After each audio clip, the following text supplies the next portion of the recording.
Hello viewers, how are you? Hope everything is okay.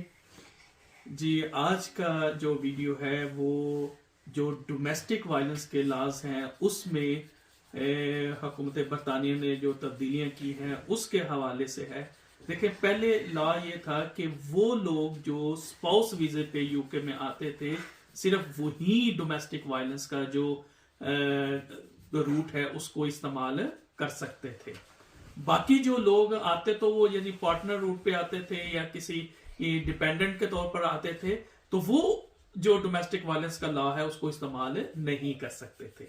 लेकिन अब जो है हुकूमत ने ये चेंजिंग्स की है कि अब किसी भी कैटेगरी में अगर आप एज अ स्पाउस या पार्टनर आए हुए हैं तो ऐसे सूरत हाल में क्या होगा कि आप डोमेस्टिक वायलेंस का यानी अगर आप समझते हैं कि आप जो है विक्टिम ऑफ डोमेस्टिक वायलेंस हैं तो अब आप चाहे स्टूडेंट के स्पाउस आए हुए हैं, चाहे वर्क रिलेटेड कोई वीजा है यानी वर्कर वीजा है, केयर होम का वीजा है उसके ऊपर आप स्पाउस आए हुए हैं, इसी तरीके से टीयर 2 जो है उसके ऊपर आप स्पाउस हुए हैं, यानी किसी भी सूरत में अगर आप आए हुए हैं तो आप ऐसी सूरत हाल में जो डोमेस्टिक वायलेंस का प्रिंसिपल है जो उसकी कैटेगरी है उसके तहत आप एप्लीकेशन कर सकते हैं। तो जैसे आपको पता है कि अगर आप डोमेस्टिक वायलेंस के रूट पे जाएंगे और आपका केस जो है अगर अप्रूव हो जाता है तो आपको ILR यानी इनडेफिनेट लीव टू रिमेन जो है वो मिल जाएगा। इसी तरीके से जहन में रखिएगा, ये भी थोड़ा गलत कॉन्सेप्ट है कि लोग समझते हैं कि शायद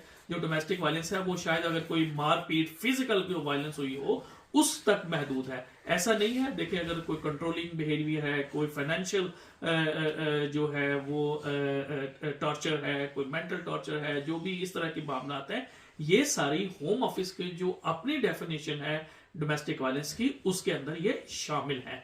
लिहाजा अगर आप समझते हैं कि आप विक्टिम हैं तो आपको अब्यूज को सहना नहीं चाहिए और फिर आप जो है वो होम ऑफिस में अब एप्लीकेशन जो है वो कर सकते हैं। उम्मीद करता हूं कि ये वीडियो आपके लिए जो है फायदेमंद होगी। शुक्रिया।